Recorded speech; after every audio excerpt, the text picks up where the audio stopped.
afin qu'au nom de Jésus, tout genou fléchisse dans les cieux, sur la terre et sous la terre. Philippiens 2, verset 10. Bonjour à chacun et à tous. À l'entame de cette édition, une page ecclésiale. Convaincu de ce que l'homme, après sa mort, n'ira que soit dans le sein d'Abraham auprès de Dieu, ou soit dans le séjour des morts pour finir en enfer, plusieurs personnes se proposent de prier Dieu afin qu'il évite à leurs parents défunts ou à leurs connaissances décédées d'aller et de demeurer au séjour des morts. Suivez ce reportage pour savoir ce qu'en disent les saintes Écritures. Endormi pieusement dans le Seigneur ou loin du Seigneur, chaque humain va soit dans le sein d'Abraham, reposer en paix, ou descend dans le séjour des morts, lieu de tourment, pour atterrir d'éternité en enfer. La plupart des personnes éplorées, soucieuses de la destination de leurs parents, amis et alliés défunts, se proposent de prier Dieu en leur faveur. Quelques chrétiens abordés dévoilent leur opinion sur le sujet. Pour quelqu'un qui a cru en Dieu à travers le Seigneur Jésus-Christ, qui a accepté Jésus dans sa vie et qui a marché avec le Seigneur de son vivant, il meurt. La Bible n'appelle pas cela d'ailleurs la mort. La Bible dit que la personne s'endort dans le Seigneur. Donc c'est un état de sommeil spirituel pour passer de l'autre côté de la vie. Mais quelqu'un qui meurt dans le péché, dans l'ignorance de Dieu, dans la rébellion contre Dieu, quel que soit le nombre de prières que vous faites, ça n'a aucun effet sur la personne. Dieu a jugé bon. Si Dieu a accepté qu'il parte de ce monde, de l'au-delà, à quoi bon maintenant de prier pour ceux-là? Ça n'a pas de sens. Surtout quand nous rentrons dans le domaine chrétien, je pense que ça ne vaut pas la peine de prier pour une amitié, une parenté, un proche qui n'est plus là, l'histoire de croire que Dieu va lui accorder une grâce quelconque. Non. Que dit donc la Bible, le testament par excellence du Créateur, à ce sujet? Tel que nous vivons, nous savons que nous mourrons.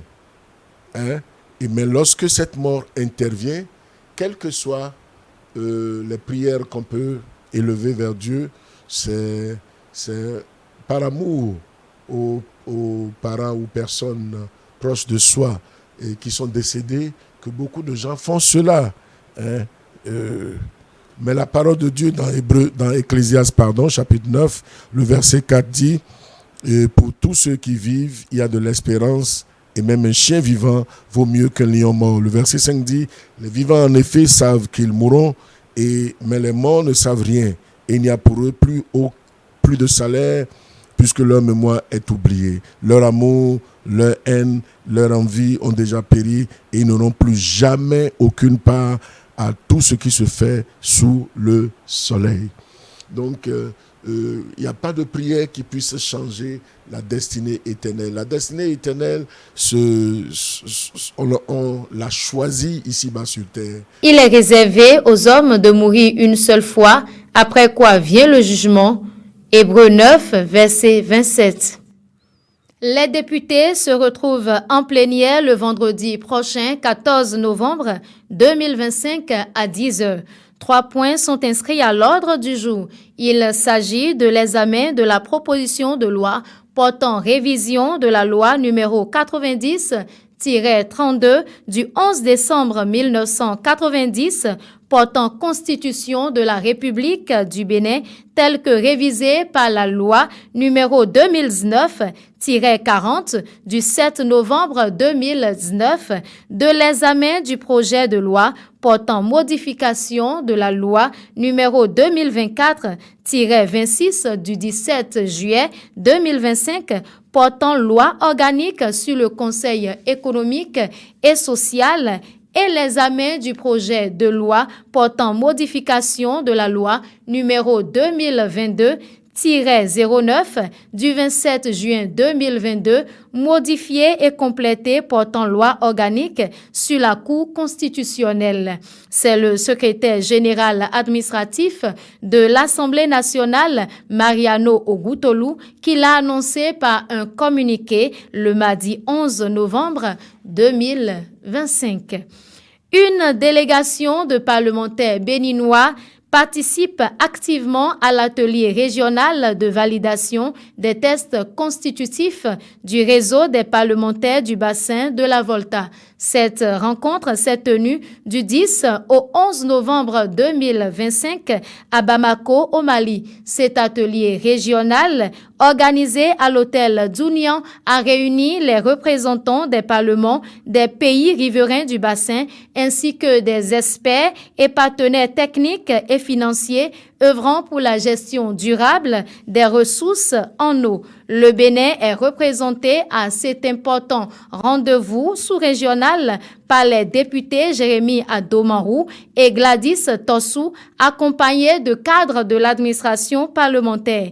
La délégation béninoise s'est illustrée par sa participation active aux travaux de validation des tests fondateurs du réseau et aux échanges techniques qui visent à jeter les bases du comité du bassin de la Volta CIP. Cette instance prévue par l'article 136 de la Charte d'eau constituera un cadre institutionnel de coopération parlementaire destiné à renforcer le rôle des élus dans la mise en œuvre des politiques relatives à la protection et à la valorisation des ressources hydriques partagées. Il faut ajouter que le directeur exécutif de l'autorité du bassin de la Volta a rappelé dans son discours l'importance du bassin pour la sécurité hydrique régionale.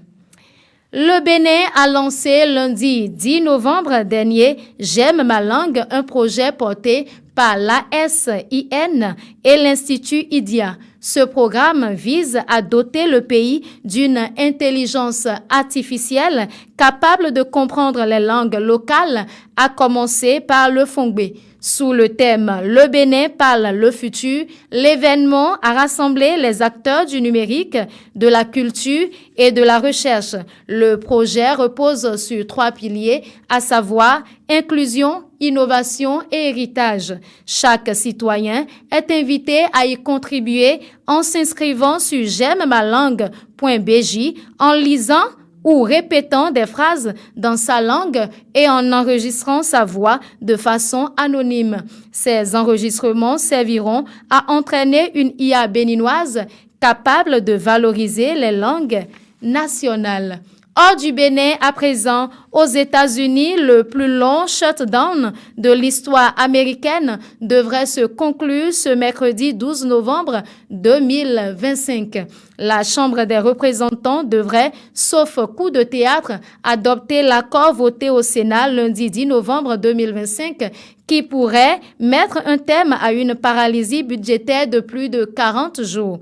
Le test est source de dissension dans le camp démocrate puisque 8 des sénateurs se sont rangés du côté des républicains et ont voté le test permettant d'atteindre la majorité. Donald Trump a estimé mardi 11 novembre que la fin à venir de la paralysie budgétaire aux États-Unis représentait une très grande victoire pour les républicains, tandis que la colère monte chez les démocrates face aux sénateurs de leur camp qui ont voté pour mettre fin au shutdown. Voilà qui met un thème à ce flash d'information que je vous remercie d'avoir suivi. Merci et shalom.